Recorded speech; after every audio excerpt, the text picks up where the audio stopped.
అయిన యేసుక్రీస్తు నామంలో అందరికీ హృదయపూర్వక వందనాలు. ఈరోజు దేవుని యొక్క మాటలు.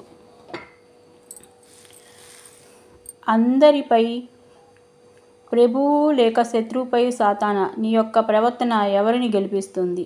ప్రభువునా లేక శత్రువైన సాతానునా? అందరిపై కోప్పడుతూ, నటన ప్రేమను కనపరుస్తూ, అన్యాయంగా ఇతరుల పట్ల ప్రవర్తిస్తూ, లోకస్తులకు నీకు ఏమాత్రము తేడా లేకుండా వారెట్టి స్వభావం కలిగి ఉన్నారో అలానే నువ్వు కూడా ఉంటే, నీ శత్రువైన సాతానును నీకు తెలియకుండానే వాటిని గెలిపిస్తూ దేవుణ్ణి ఓడిస్తున్నావు. నీ యొక్క ప్రవర్తన విషయంలో బహు జాగ్రత్తగా వహించవలసిందిగా ఉన్నావు. యేసు ఈ భూమి మీద జీవించినప్పుడు ఆయన ప్రవర్తన లోకస్తులందరికీ విచిత్రంగానూ వింతగానూ అనిపించేది.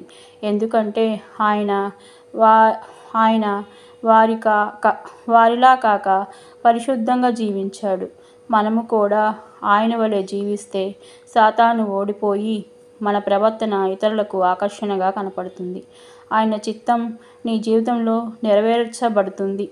దేవుని మూలంగా పుట్టిన వారందరూ లోకమును జయింతురు. లోకమును జయించిన విజయము మన విశ్వాసము. 1 యోహాను 5:4. నీ మనస్సు ఏది చెబితే అది ప్రేరేపిస్తే అది చేయాలనుకుంటాం.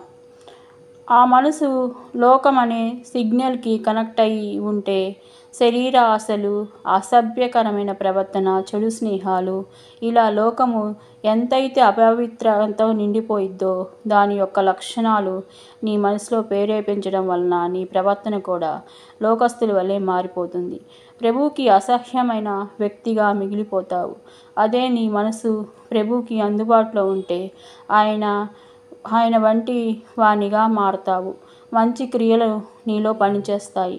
మరికొందరికి క్రీస్తు ప్రేమను నీ స్వభావం ద్వారా చూపగలుగుతావు. కాబట్టి లోకానికి కాక క్రీస్తుకి అందుబాటులో ఉండు. ఆయన ప్రేమను అత్యధికంగా పొందుకుంటావు. ఆమేన్. హల్లెలూయా. లోకములో ఉన్నదంతయు అనగా శరీరాశయు, నేత్రాశయు,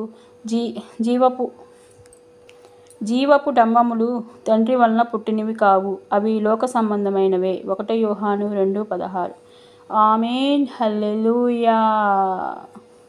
దేవుని స్తుతించుడి, ఎల్లప్పుడూ దేవుని స్తుతించుడి.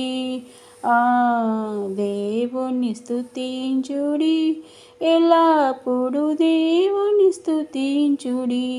ప్రభు పేరిట వందనాలు, శుభాలు, దైవాశీస్సులు.